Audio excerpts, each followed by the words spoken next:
पिछली वीडियो में एल्केन समूह के बारे में बिल्कुल विस्तार से पढ़ लिए हैं। आज की वीडियो में हम लोग एल्कीन और एल्काइन दो समूह के बारे में पढ़ेंगे। पहला देखिए एल्कीन एल्कीन समूह और दूसरा आएगा हमारा आज का टॉपिक होगा एल्काइन समूह।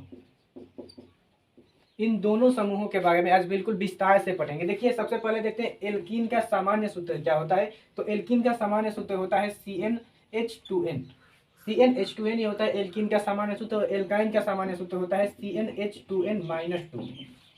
एल्कीन का सामान्य सूत्र CnH2n और एल्काइन का सामान्य सूत्र CnH2n-2 होता है। और देखिए एल्कीन समूह में दो कार्बन के बीच में डबल बॉन्ड पाया जाता है। एल्कीन समूह में कार्बन के बीच डबल बॉन्ड पाया जाता है और एल्काइन समूह में कार्बन के बीच ट्रिपल बॉन्ड पाया जाता है।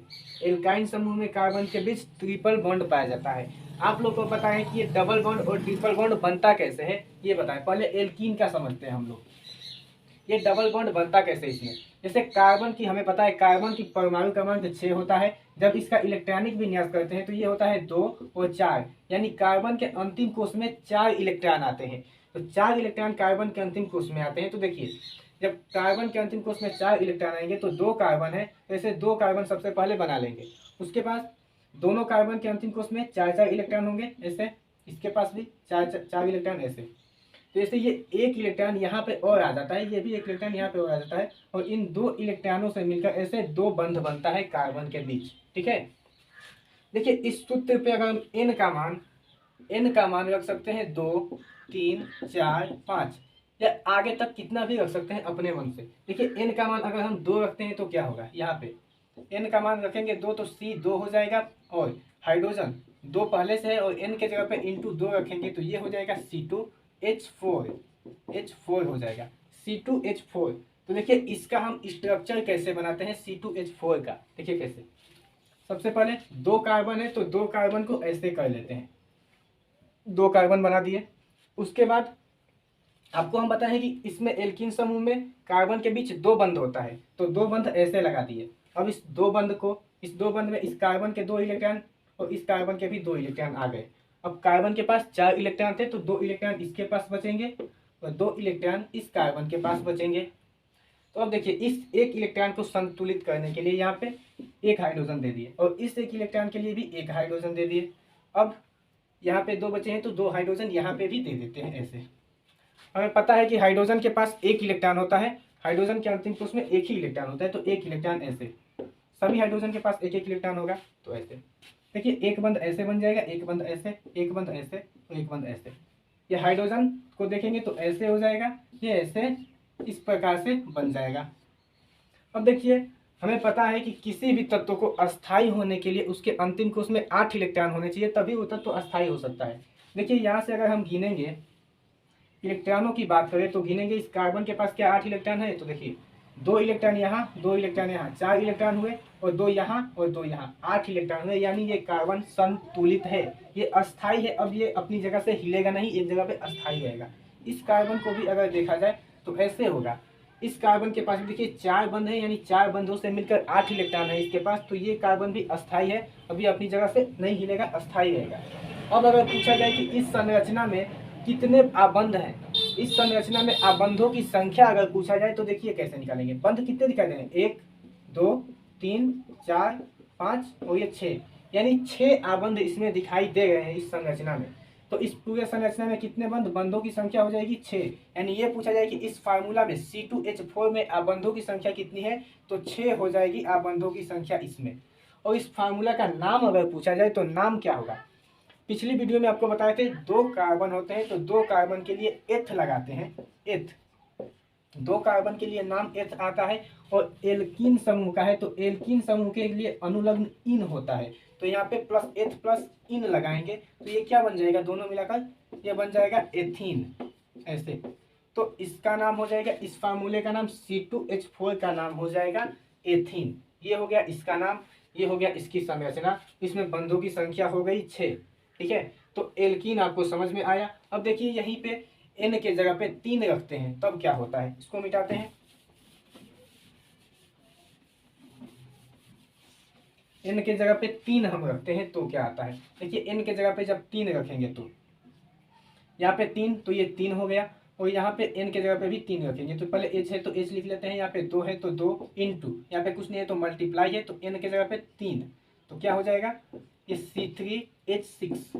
C3H6 हो गया। अब इसका अगर हम संरचना बनाएंगे तो सेम वैसे ही, कुछ नहीं करना है। 3 कार्बन है तो 3 कार्बन सबसे पहले लिख दिए, और हमें पता है कि एल्कीन समूह में कार्बन के बीच 2 बंध होते हैं, तो किन्हीं दो कार्बन के बीच 2 बंध हम लोग लगा सकते हैं। देखिए हम चाहे तो इसके बीच लगा दिए 2 बंध, आप लोग चाहे तो इसके बीच भी लगा सकते हैं, यानी कहीं पे भी 2 बंध लगा सकते हैं, इसमें कोई दिक्कत नहीं है।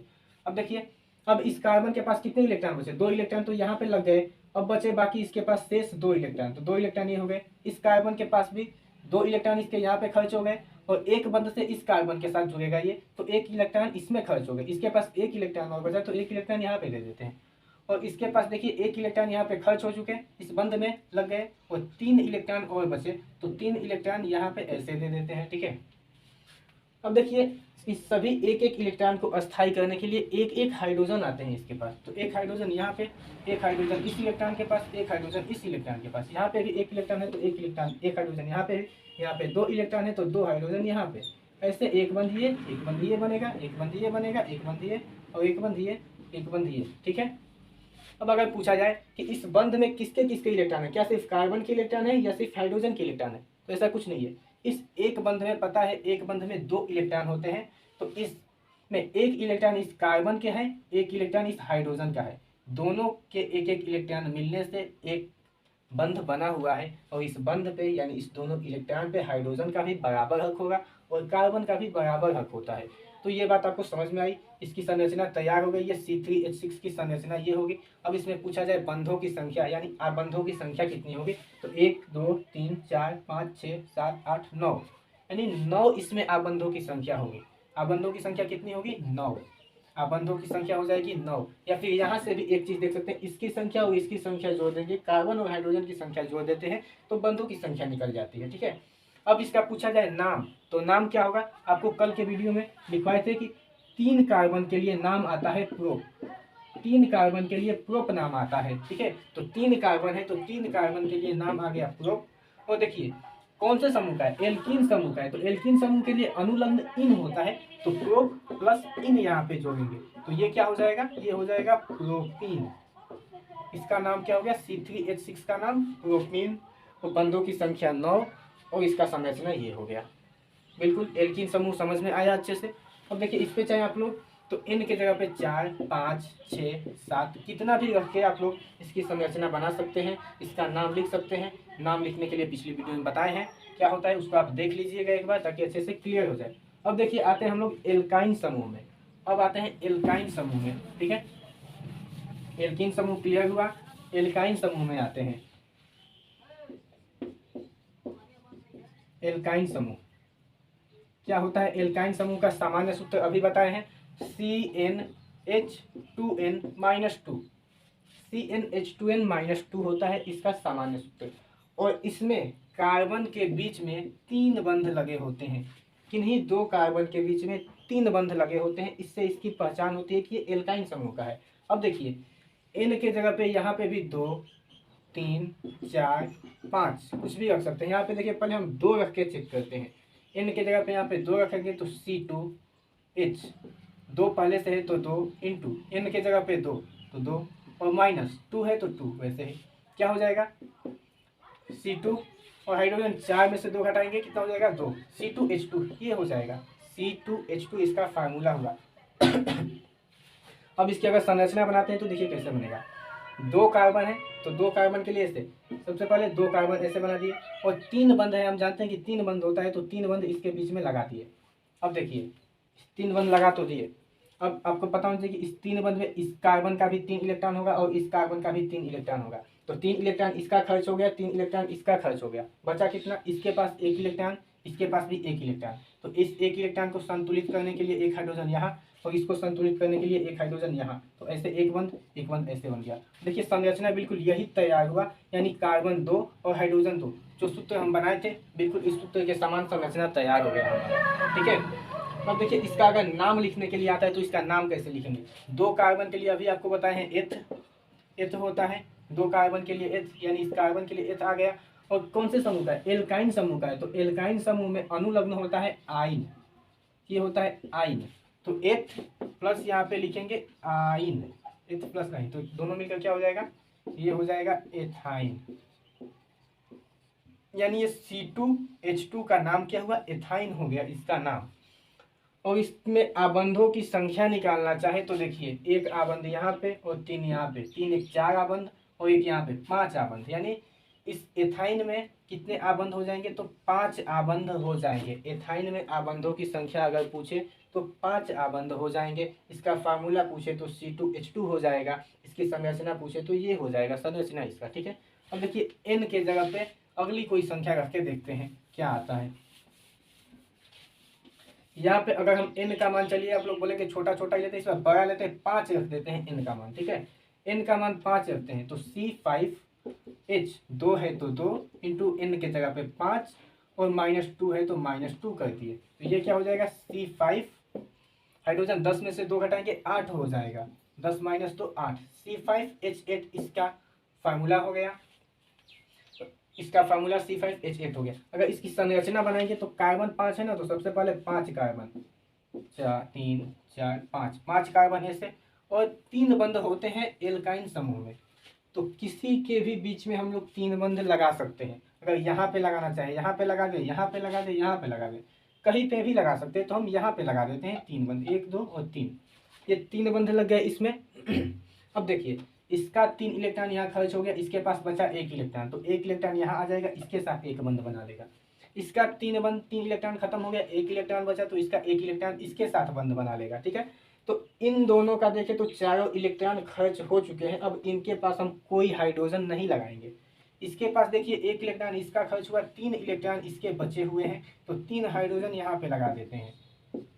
इसके पास देखिए इसके पास 1 इलेक्ट्रॉन खर्च हुआ, तो 3 इलेक्ट्रॉन बचे हैं, तो 1 इलेक्ट्रॉन के साथ इसके साथ एक बंध बना लेगा। इसके पास और 2 इलेक्ट्रॉन बचेंगे, तो 2 हाइड्रोजन इसके पास दे देते हैं। इसके पास देखिए 1 इलेक्ट्रॉन इसका खर्च हुआ इस बंध में, और इसके पास 3 इलेक्ट्रॉन बचे हैं, तो 3 हाइड्रोजन इसको और दे देते हैं, 3 हाइड्रोजन इसको दे दिए। ऐसे बंध बन जाएगा, ऐसे ये वाला ऐसे बंध बन जाएगा, ठीक है। तो इसकी संरचना C5H8, कार्बन 5 हाइड्रोजन 8 है। गिन कर देखिए, इसमें कार्बन 5 है, 1 2 3 4 5 कार्बन है, हाइड्रोजन 8 हो गए, 1 2 3 4 5 6 7 8 हाइड्रोजन हो गए। मतलब संरचना हमने जो बनाया है वो संरचना बिल्कुल सही बनाया है, ठीक है। तो अब देखिए इसका नाम कैसे लिखेंगे। C5 के लिए आपको हम बताए हैं, C5 के लिए पेंट होता है, C5 के लिए नाम होता है पेंट, और प्लस एल्काइन समूह का है तो अनुलग्न होगा आइन, तो पेंट प्लस यहाँ पे लिखेंगे आइन, तो इसका पूरा नाम क्या हो जाएगा, ये हो जाएगा पेंटाइन। पेंट प्लस आइन क्या हो गया, पेंटाइन। इसका पूरा नाम हो गया पेंटाइन, ठीक है, समझ में आया, पूरा नाम पेंटाइन हुआ इसका। और बात करें इसमें आबंधों की संख्या कितनी होगी, तो देखिए गिन लेते हैं आबंधों की संख्या कितनी होगी। यहाँ पे देखिए 1 2 3 4, 4 यहाँ पे, 4 और 3 7, 7 और 1 8, 8 9 10 11 12 13 14, यानी इसमें आबंधों की कुल संख्या कितनी हुई, 14। यानी C5H8 में आबंधों की संख्या पूछे तो 14 हो जाएगी, इसका नाम पूछे तो पेंटाइन हो जाएगा, और इसकी संरचना पूछे तो ये हो जाएगी इसकी संरचना, ठीक है। तो यकीन करते हैं आपको ये बातें जो भी आज पढ़े हैं, एल्कीन और एल्काइन दोनों बातें समझ में आई होंगी। अगर इससे रिलेटेड आपका कोई भी क्वेश्चन हो तो आप कमेंट में पूछ सकते हैं, उसको हम बताने की कोशिश करेंगे।